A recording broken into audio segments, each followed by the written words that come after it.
El Alcoy de principios del siglo XX venía marcado por el desarrollo industrial y económico iniciado a mediados del siglo XIX, especialmente de los sectores textil y papelero. Este auge había impulsado el crecimiento urbano de la ciudad y posicionado el nombre de Alcoy en la economía nacional. Serían los jóvenes, hijos de la poderosa burguesía industrial alcoyana, los que hacia 1911 impulsaron la práctica del fútbol en Alcoy, muy probablemente después de haber visto practicar este juego en Valencia, en cuya universidad cursaban estudios. De vuelta a casa, deciden fundar el primer club del que se tienen noticias, el Club Pardalot.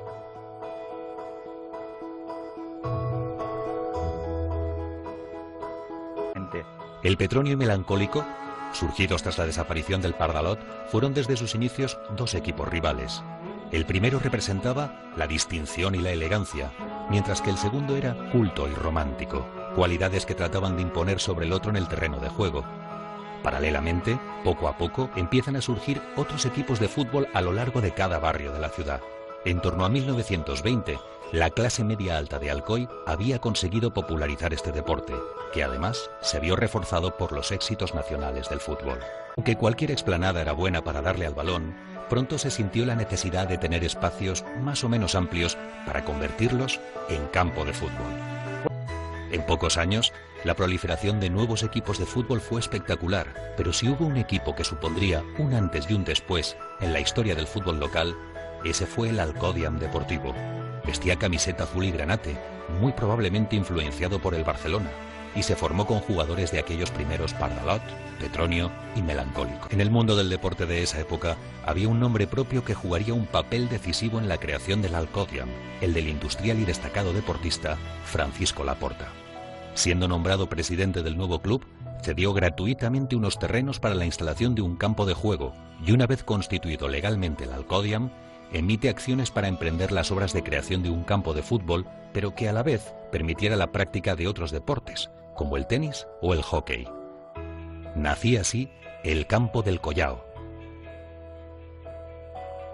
En su construcción jugaron un papel destacado los soldados del cuartel del Regimiento Vizcaya. Una vez aplanados los terrenos, con la ayuda de los soldados y con el dinero recaudado por la venta de las acciones, se construyeron los vestuarios, en un barracón situado en la parte sur del estadio, y se acometió el vallado exterior del campo, así como la construcción de unos bancos como asientos. Todo ello con un coste aproximado de 11.000 pesetas. La inauguración tuvo lugar la tarde del 28 de agosto de 1921, con la celebración de un festival deportivo organizado en beneficio de los soldados alcoyanos y españoles heridos en la Guerra de Marruecos.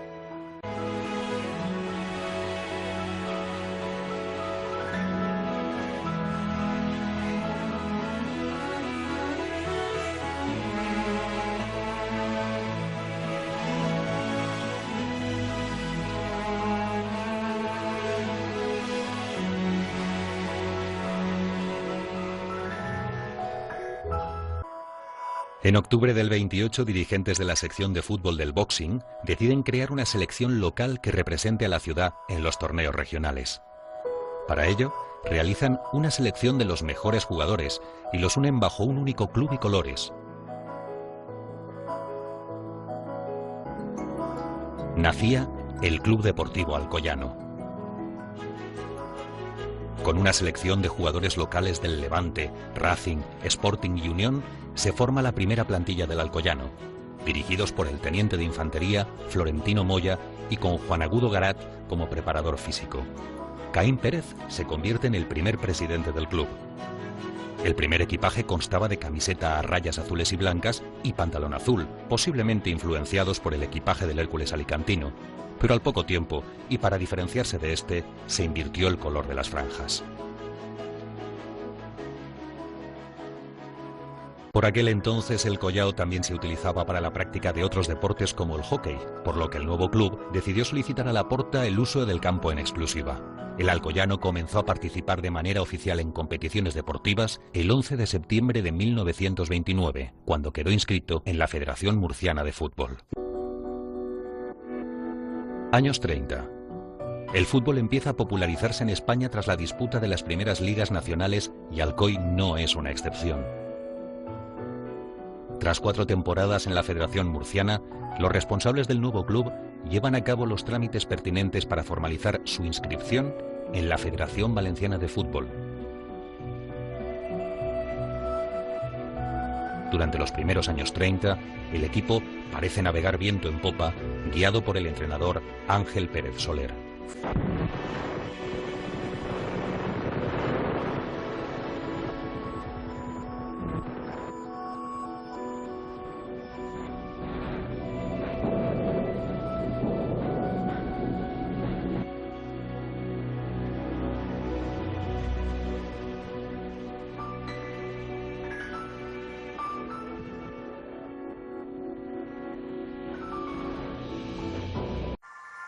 Apenas finalizada la Guerra Civil, en abril del 39, se inician las primeras gestiones para recuperar el Club Deportivo Alcoyano.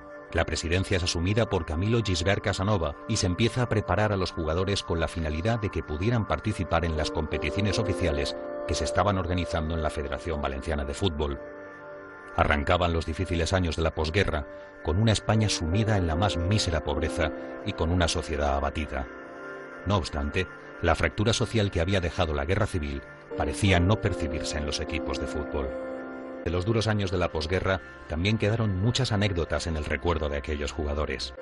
Pese al difícil momento histórico que atravesaba el país, fue en la década de los 40 cuando el fútbol local vivió su etapa más brillante. Bajo la presidencia del que había sido su entrenador hasta la guerra, el abogado Ángel Pérez Soler, se logra el ascenso a la Segunda División Española en 1942. El alcoyano iniciaba así su carrera hacia lo más alto del fútbol nacional y durante algo más de una década alternó la Segunda con la Primera División Española.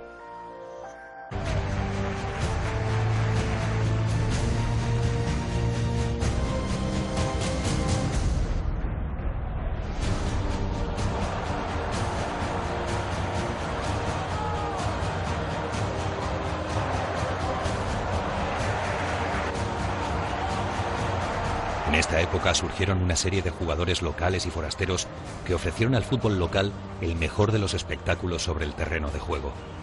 Algunos de los nombres que conformaban este once histórico están considerados como los mejores jugadores que ha tenido el club en toda su historia.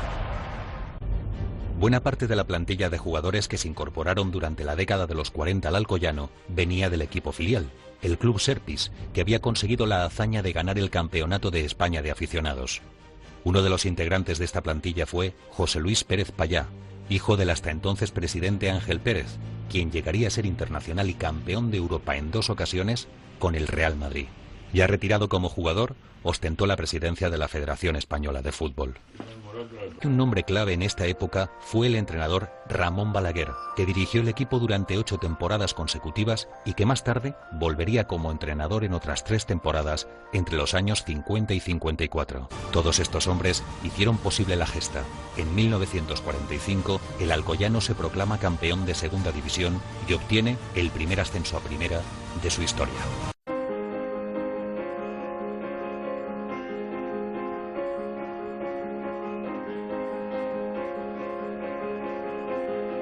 El debut del Club Deportivo Alcoyano en la élite del fútbol español fue ante el Real Murcia, al que venció por 2-3 a domicilio. Aquella temporada el Alcoyano superó a rivales del nivel del Atlético Aviación, el Celta de Vigo, Murcia, Hércules de Alicante e incluso al Athletic de Bilbao, al que venció por 3-2. Ya no de primera, la taquilla generada en los partidos era fundamental para el mantenimiento económico del club y una de las mayores preocupaciones del presidente Payá.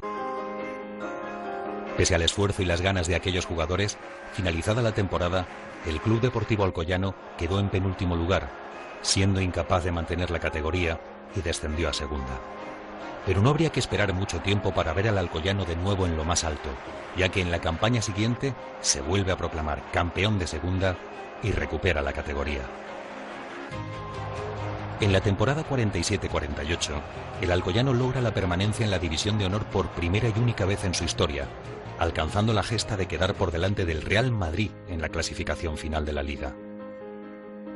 Vuelve a descender a segunda al finalizar la temporada 48-49, aunque también por poco tiempo. De nuevo, y por tercera vez en su historia, el Alcoyano se proclama campeón de segunda división en 1950. Por última vez hasta hoy, el Alcoyano jugaría en primera división. Sería la temporada 50-51.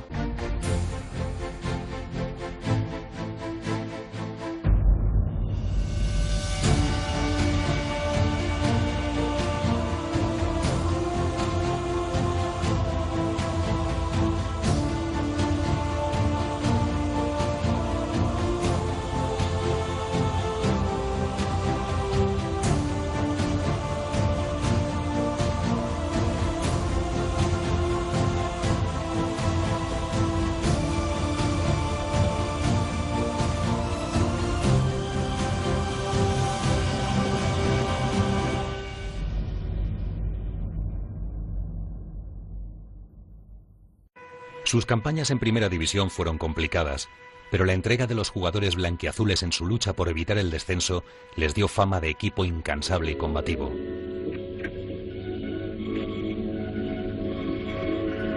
Oiga, Cirilo, ¿usted en su boleto ha puesto ganador al Alcoyano? Los éxitos conseguidos por el equipo entre las temporadas 40-41 y 50-51 hicieron que se fuera labrando el prestigio deportivo del club, contribuyendo a una cada vez mayor masa de seguidores que llenaban el campo del Collao cada domingo. Una afición calificada como exigente, entregada y también entendida, que ha seguido al equipo hasta nuestros días.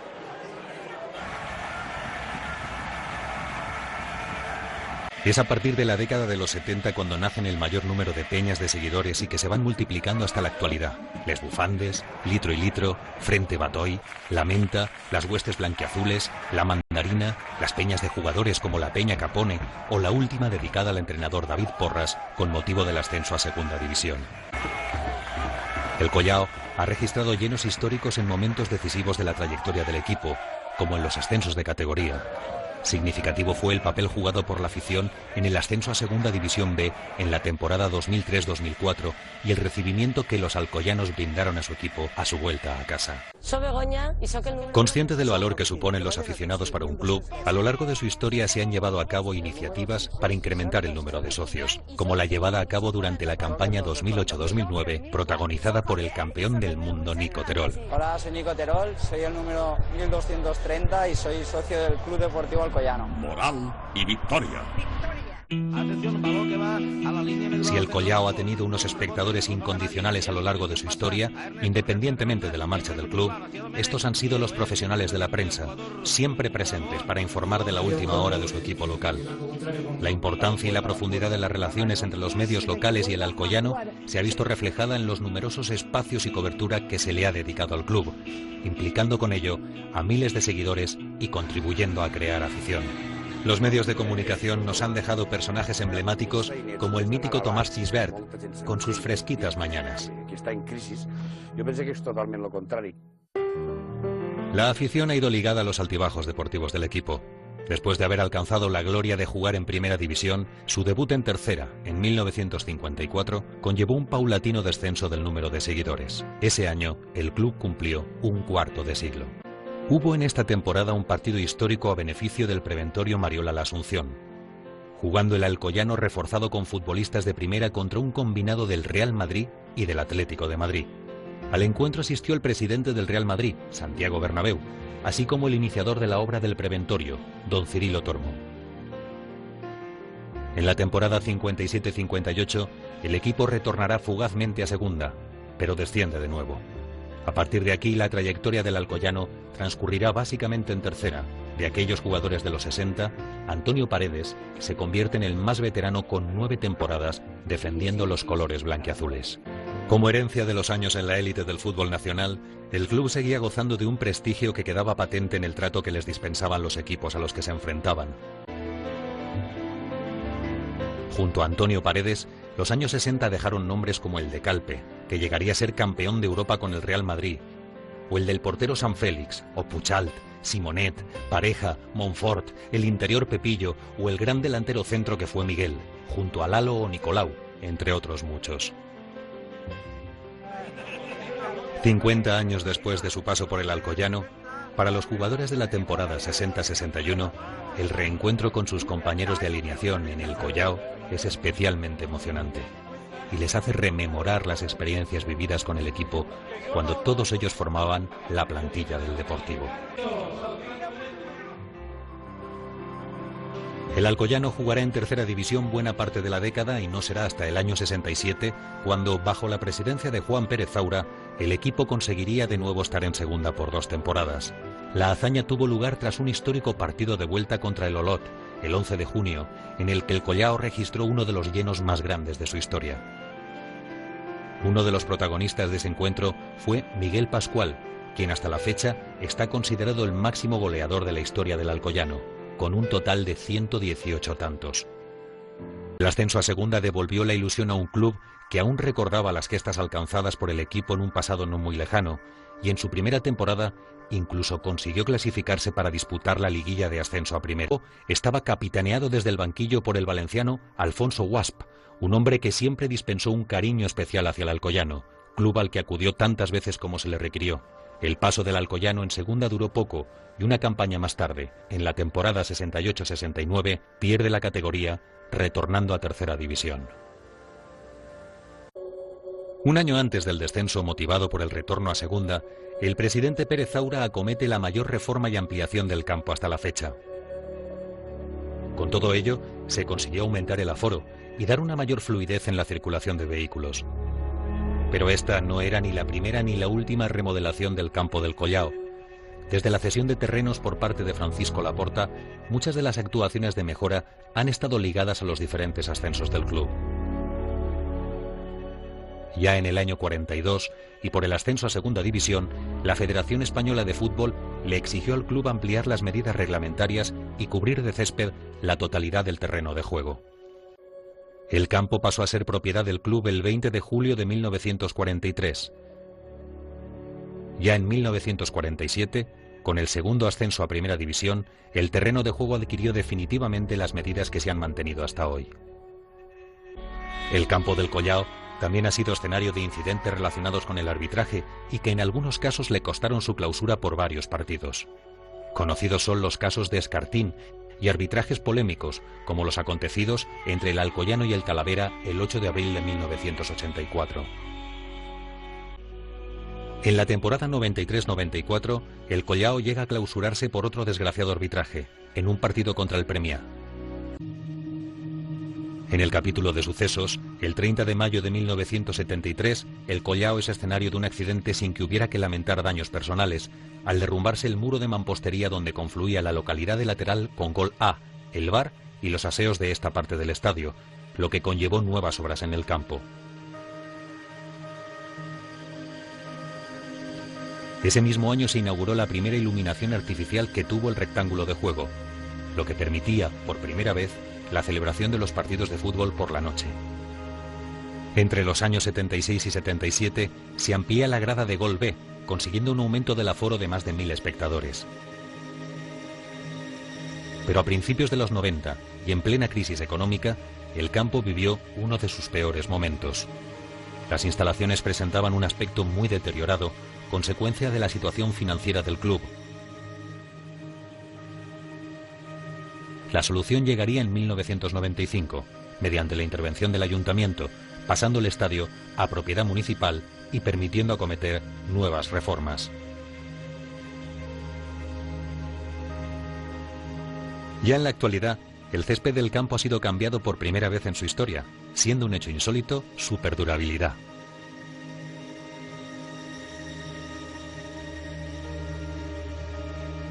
Pero el Collao no solo ha sido testigo de las grandes hazañas del club. Su césped ha sido pisado por algunos de los mejores jugadores del mundo de distintas épocas y ha albergado encuentros de categorías inferiores de la selección española de fútbol. Desde que fuera inaugurado, no ha cambiado su ubicación, lo que le convierte en uno de los campos más veteranos de cuantos se encuentran todavía en activo en el fútbol europeo. A nivel deportivo, la década de los 70 se iniciaba con un alcoyano en tercera división, presidido por el destacado industrial textil alcoyano, Rafael Pascual Albero, quien dedicó sus esfuerzos a crear un buen equipo directivo capaz de sanear la economía del club. En la campaña 73-74, y después de estar dirigidos por un nuevo presidente y 3 entrenadores distintos, disputa la promoción de permanencia en Villena. Tras 2 pésimos encuentros, el conjunto alcoyano cae a categoría regional. Tercer año en regional cuando la ampliación de la tercera división le supuso el ascenso directo al alcoyano en la campaña 76-77. En la siguiente, entra a formar parte de la plantilla Juan de Ramos, ficha por 2 temporadas y se convierte en máximo goleador. Junto a Juan de, la formación blanquiazul se completaba con jugadores como Paqui, Antolí o Barrios, quien llegó a jugar 8 temporadas en el equipo y que para muchos está entre los mejores jugadores que han pasado por el alcoyano. La entidad celebra sus bodas de oro en febrero del 79. Con motivo de la efeméride, se llevan a cabo diversas iniciativas, entre ellas la creación del himno deportivo La Moral del Alcoyano, con música de Miguel Pedro y Jaime Lloret y letra de Armando Santacreu.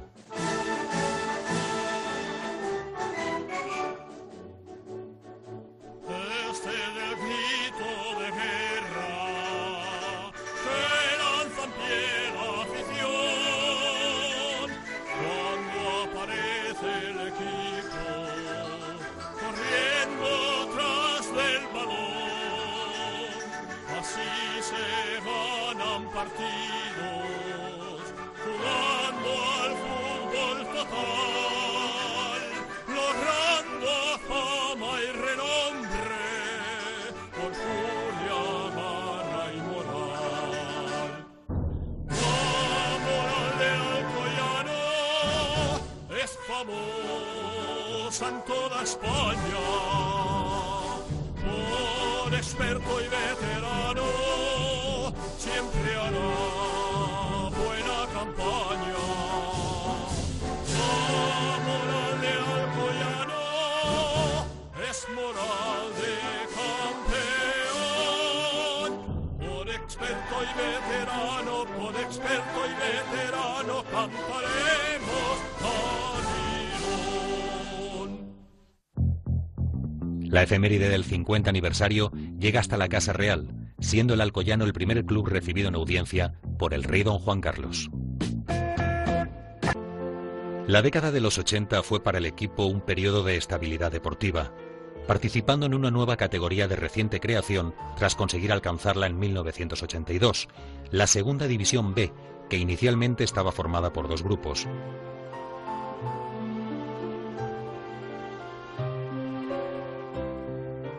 En los despachos, el que había sido presidente desde el ascenso a Segunda B, Modesto Moiña, dimite al iniciarse la temporada 87-88 con un alcoyano sumido en una profunda crisis económica. Su dimisión provoca la creación de una gestora, hasta que en el mes de noviembre 7 empresarios locales acuerdan asumir la dirección del club y deciden que el más veterano, Juan Campos, asuma la presidencia ante los organismos federativos.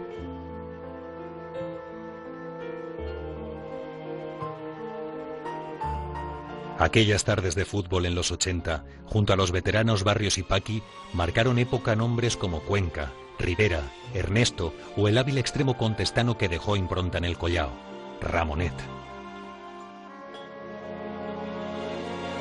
El alcoyano encadenó una estancia récord en la categoría durante 14 años. Del ascenso, debutaba en el equipo el que llegaría a ser uno de los jugadores que más temporadas ha jugado en el alcoyano, Antonio Castillo, que llegó a lucir hasta 13 campañas la camiseta blanquiazul. El juego de Castillo en el campo hacía prever que pronto sería requerido por equipos superiores, pero en el fútbol siempre está latente la posibilidad de sufrir una lesión, y él no era la excepción. Las lesiones sufridas por los jugadores del alcoyano son tratadas por las expertas manos del doctor José Antonio Rubio, especialista en traumatología y jefe de los servicios médicos del alcoyano, que en sus 21 años de servicio vocacional al club ha tenido que atender en quirófano algunas lesiones de consideración.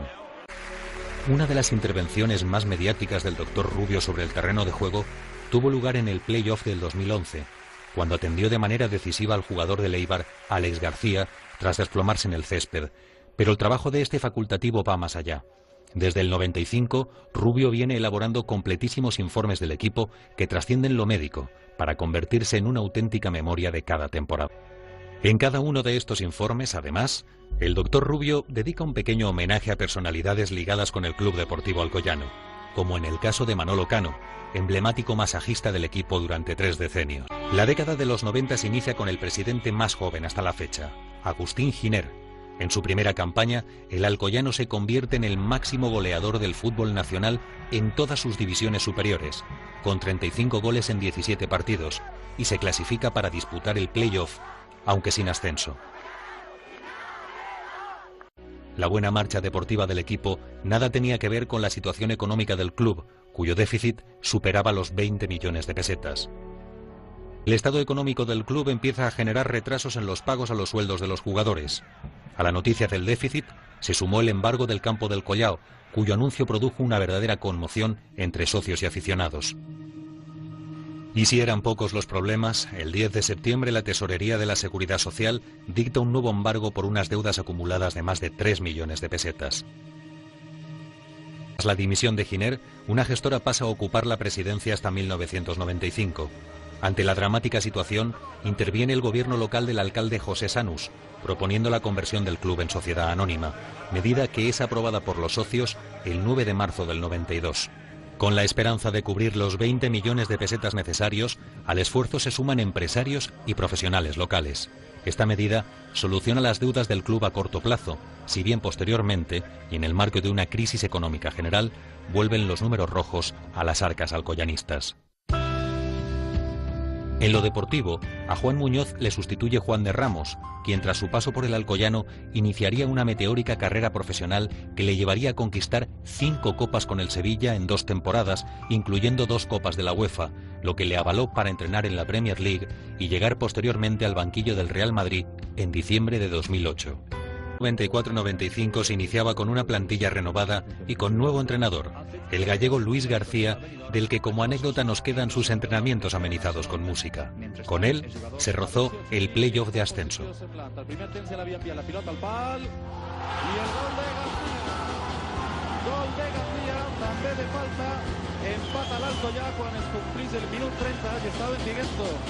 Popularizando la Peñeta, grupo de futbolistas locales completado con Edu, Jorge, Eduardo y Pascual. En octubre del 95 debutaría Eduardo Fitor, el guardameta alcoyano que después del mítico Quiles más temporadas ha estado bajo los palos.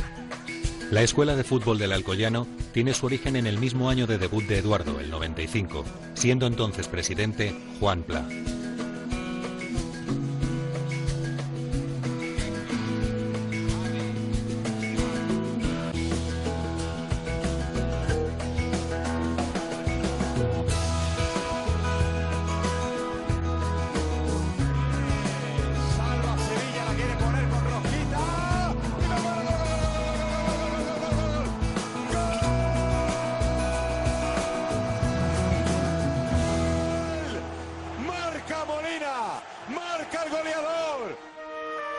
La década sigue avanzando. El Club Deportivo Alcoyano inaugura su nueva sede, ubicada en el mismo campo, y el 19 de mayo de 1995 el Ayuntamiento aprueba definitivamente la compra del Collao en el curso de una sesión plenaria. Tras la dimisión de Juan Pla, Julián Campayo Didi gana las elecciones a la presidencia por 3 votos de diferencia con José Luis Laporta, quien a los pocos meses le sustituye en el cargo tras su dimisión. Al término de la temporada 95-96, el Alcoyano finaliza su larga trayectoria en Segunda División B. Las convulsiones internas de la entidad y una evidente mala suerte deportiva en el tramo final de la liga llevan al cese del entrenador Luiche y su sustitución por Pepe Aroca, que no puede evitar el descenso del equipo a Tercera División. Los 8 años en Tercera División llevaron a un progresivo despoblamiento de las gradas, mientras que en lo económico la crisis se fue agudizando hasta que en noviembre de 2001 un grupo de futbolistas de la plantilla se declara en huelga, después de haber estado reclamando sin éxito las mensualidades que se les adeudaban. Tras la dimisión del presidente Laporta y con los jugadores varios meses sin cobrar, se creó un movimiento espontáneo por parte de la afición para salvar el club, capitaneado por Eduardo Latorre y Santiago Blanquer. También fue decisiva la intervención del entonces alcalde Miguel Peralta. La afición respondió en masa, llenando las gradas y recaudando dinero para poder pagar parte de lo que se debía a los jugadores. Con la llegada del nuevo siglo, en la temporada 2001-2002, el Club Deportivo Alcoyano toma una nueva dirección, y bajo la presidencia del que había sido jugador del equipo, Javier Gandía, se inicia un nuevo proceso para la revitalización del club. El éxito llega en la temporada 2003-2004, cuando el Alcoyano asciende de nuevo a Segunda B tras vencer en el playoff de ascenso al Poblense y a la agrupación deportiva Mar Menor San Javier. Este hito coincide con la conmemoración del 75 aniversario del club. Entre las actividades organizadas se celebra un partido de exjugadores alcoyanistas contra veteranos del Barcelona y otro contra veteranos del Real Madrid. Ese mismo año se diseña la web oficial del Alcoyano, una medida más de la nueva directiva en su intención de adaptarse a los nuevos tiempos y de estar más cerca de la afición. Desde entonces y hasta la temporada 2010-2011, el Alcoyano se mantuvo en Segunda División B, rozando el ascenso en varias ocasiones.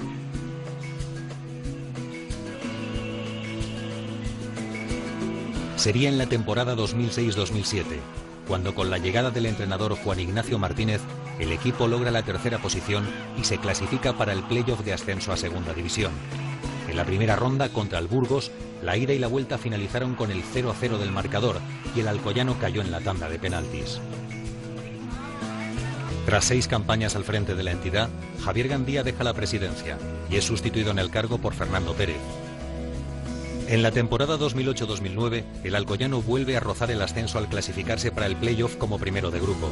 Tras enfrentarse al Cartagena y al Alcorcón, se perdió una nueva posibilidad de ascenso, pero se consiguió el título de campeón del grupo tercero de Segunda División B, por primera vez en la historia del club. El presidente y su junta directiva presentaron su dimisión al acabar la fase de ascenso y toma el mando por unos meses una gestora formada por varios aficionados, hasta la llegada al cargo de Juan Serrano y su equipo directivo. Uno de los principales proyectos llevados a cabo se ha materializado en 2011 con la creación de la Fundación Club Deportivo Alcoyano. Este mismo año, el club inaugura una tienda de productos oficiales en el centro comercial Alzamora.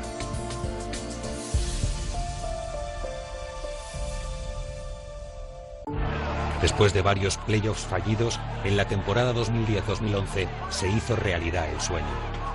A tan solo 5 partidos para el final de la liga y con el equipo en puestos de ascenso, se destituye a Paco López como entrenador del Alcoyano. La derrota ante el Gandía y la bronca que le propinó la afición al míster precipitan su despido. El segundo entrenador, el exfutbolista de la casa David Porras, asume las riendas del equipo.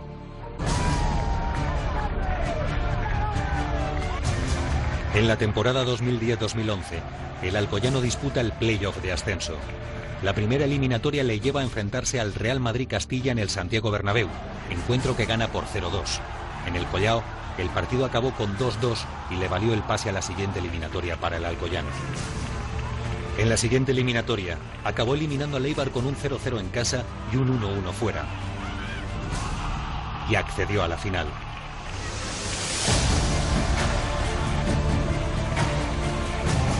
Llegamos a la decisiva cita con la historia, enfrentándonos al Club Deportivo Lugo. En la ida, en casa, el Alcoyano alimenta la ilusión gracias a un gol de Fabiani.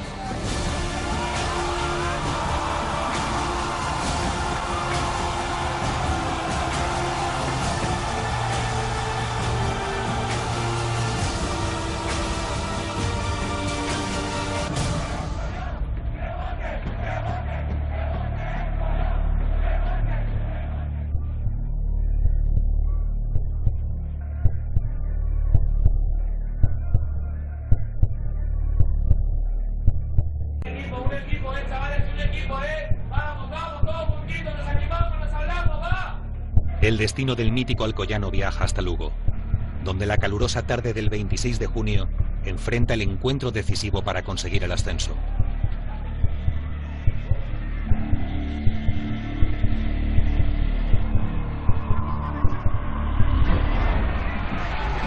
Aunque el Lugo dispone de claras oportunidades para adelantarse en el marcador e igualar la eliminatoria, Maestro se muestra implacable.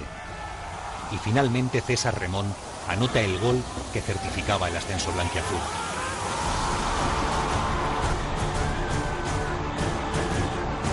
Después de 44 años, el Alcoyano volvía a segunda. Nuestro Club Deportivo Alcoyano volvía a hacer historia.